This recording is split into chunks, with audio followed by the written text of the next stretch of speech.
On this episode of Real Wins, I hit Mike with 9 rapid fire questions about his multifamily, real estate, and Boston experiences. Stay tuned for the bonus question in this fast-paced format. If you like this or other episodes, please like and subscribe on YouTube or your preferred podcast listening app. Let's jump right in. All right, back with another Real Wins. Mike, this is a particularly challenging episode for you. I'm sorry in advance. This one's all about you. So I don't know. Here we go. How are you feeling heading into this? I'm actually quite nervous. You told me you want to put me on the hot seat, and I'm like, oh Jesus Christ, here we go again. So I'm terrified. Actually, we'll see where we go with this. I'm terrified. This is the hot seat. This is the hot seat. So it's either going to be a train wreck or there's going to be some great social content that comes out of this. We'll see. But essentially, we're going to ask you a bunch of questions, a little bit all over the map, certainly related to the work that we do. But really just rapid fire. We're gonna do 9 questions. Okay. This might take 9 minutes or 90 minutes. Not sure yet. If it takes 90 minutes, we have a major problem. I can tell you that. We have a pretty big problem. Yeah. In fact, I don't have 90 minutes, so it can't be 90 minutes. You got a fresh new baby over there. You got to take care of and get back to. So I'll try to keep it short and sweet and not get us into any trouble here. Yeah. Yes. Okay. All right. So we're going to just dive right in. Number 1, what is the one thing that really annoys you about the state of the real estate industry right now? I think the biggest thing is just there's so much ingrained thinking across many of the participants in the industry, and I think any individual development project or multifamily has so many sort of hands in the pot that are helping make it. Whether it's investors, whether it's banks and debts and underwriting and contractors and everyone else, you need to have the stars aligned to really move the needle forward on any given project in such a way. I think. If that wasn't the case, I think you see a lot more innovation in the industry. All right, question 2. What is one industry trend that you find particularly baffling?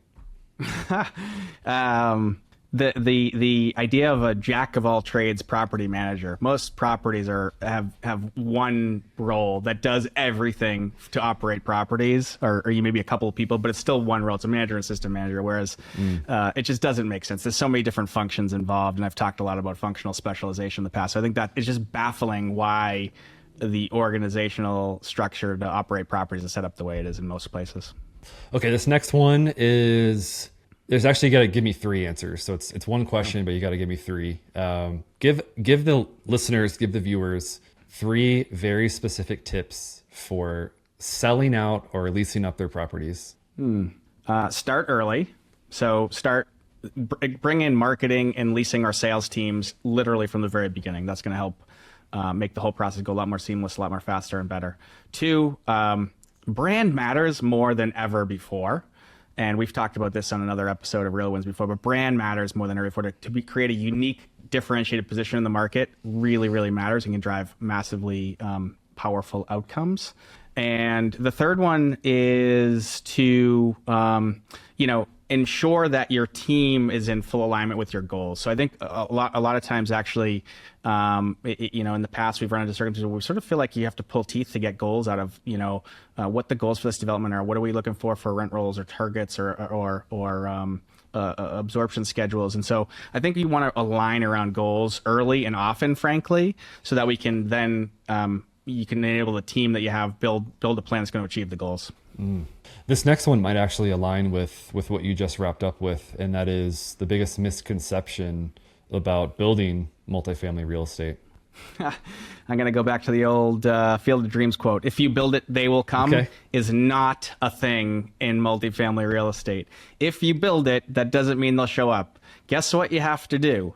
Really good marketing, really good leasing, and thoughtful go-to-market strategy. In no other industry or no other companies in America are people investing, 50 million, 75, 100, 200 million dollars and having the plan to take this product to market, the marketing, branding and marketing strategy as a complete afterthought, like is what happens in this industry time and time again.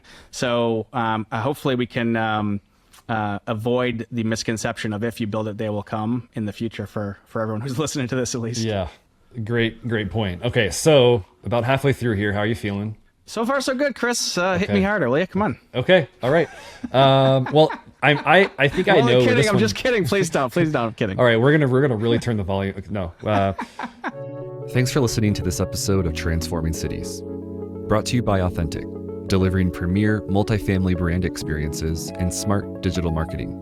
Authentic's proven approach accelerates leasing velocity, boosts rental rates, and increases long-term value. You can find out more at AuthenticFF.com. And by Charlesgate, the multifamily investor's secret weapon to help underwrite, go to market, and operate projects that generate market-beating returns. With an adaptive staffing model and on-demand leasing teams, Charlesgate empowers a better resident experience at an efficient cost structure for today's owners. Visit charlesgate.com for more. Here comes the heat. No, this one is, I think I have a sense of where this one might head, but in terms of, for you personally, what issues do you want to continue to dive deeper on with multifamily, maybe even just generally in the Boston area? I know you post a lot about topics around this on LinkedIn. Yeah. So if I was to say what, continue to dive deeper into really finding, look, I think underlying all of this, what all of us do in this industry is we're providing housing to people. It's a literally critical human need. And frankly, there's a disconnect between how we're delivering enough or the right types of housing to any given market. And that's this combination of zoning laws, building codes, permitting, and all the parties involved that I said in an earlier question. And, frankly, a big piece of that is this, archaic zoning in a lot of areas that doesn't enable enough housing to be built sort of on a more on-demand nature. So like even here in Boston, specifically, I'm on the zoning commission here in Boston, so I know it very well. And the amount of time it takes a project to get from sort of land, acquisition all the way through to being fully built and stabilized is way too long, and we've got to and inconsistent and not predictable. So we've got to find a way to shorten the development cycles as much as possible. Give more certainty to what can be built and what can be permitted, and that's going to enable us to unlock developing and building enough housing to serve markets when they need it, rather than ahead of schedule or behind schedule, so you can't meet the demand in any given market. And also, deliver affordable options at all the various spectrums of the market as well. So that's a critical piece that I have a passion about. Okay, next one. What are you most excited about in multifamily right now, late 2024, early 2025? Well, I'll make this a selfish answer. One of the things I'm really excited about is our functional specialization model, our pod team model of operating multifamily properties. And it's gaining a lot of traction in the market, and we're delivering that to a lot of different properties and a lot of different clients and partners out there who are seeing, hey, there is a better way to operate properties. And so I'm really excited. I'm excited about what we're doing here in New England. I'm excited about the opportunities that we're attacking right now, and frankly, the opportunities that are coming to us to expand our geographic footprint to other cities and metro areas around the country. And so I'm really excited to be just having these conversations, talking a lot about it, and looking to serve more clients, deliver better resident experience, deliver better financial results to investors, owners, developers out there in the market with this unique model that I think is really resonating. So I'm excited about that.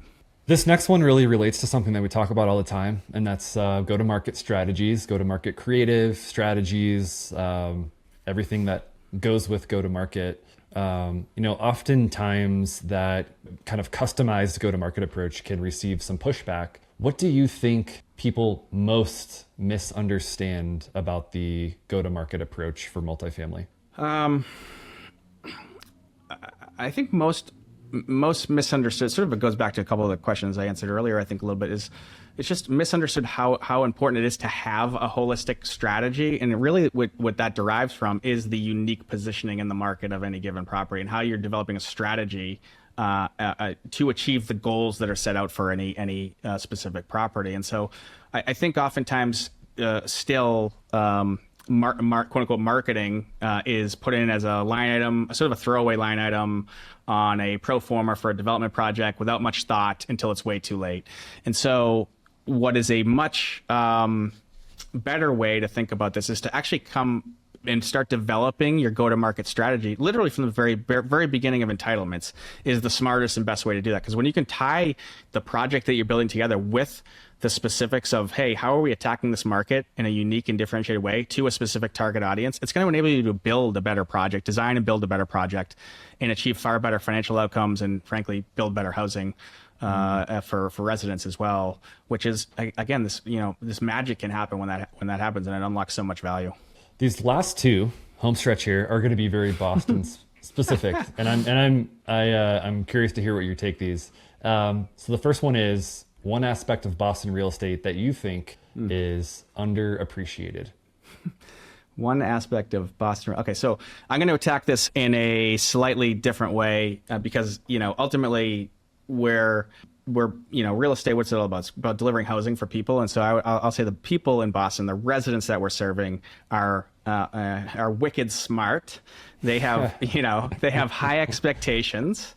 And they expect really a high level experience for what they're getting here in Boston, which is an expensive market. So it's great. So the truth is, it has challenged us, and it has created the opportunity for us to learn a lot from what the expectations are here and deliver a great experience. So the challenge has been great for us as a business and as a company to continue to iterate and improve the way we're operating. And although some people, maybe you, Chris, would call it the Boston attitude, I'm going to say there's a little Boston. There's a little tude there, but it's good. A little healthy. It's a healthy tude. I mean, Chris, we here in Boston, we are the hub of the universe. So thank you for playing. That's and right. And so no, but I think we have a smart, really a resident base with a high level of expectations. That is, that's a challenge and an opportunity for us to continue to iterate, which is exciting. Yeah. All right. Maybe last one? Question mark. What is your favorite cuss word? True question for the Bostonite on the call here. Isn't it fucking obvious? Okay. That's the easiest one. That was the easiest one of the day. And, of course, it probably was from, growing up playing sports and hockey and sports in college and everything. But I definitely, as you know, Chris, I have very much a locker room potty mouth. So, I have to watch myself what I say from time to time. So when I get the opportunity to drop an F-bomb on Real Wins, I get very fucking excited. Nice. Well, in speaking of excitement, I have a bonus question for you. Nice. Unscripted. What is your favorite Boston movie and why? Ooh, Boston movie. There's just so many. I think I gotta go. I think I have to go with The Town.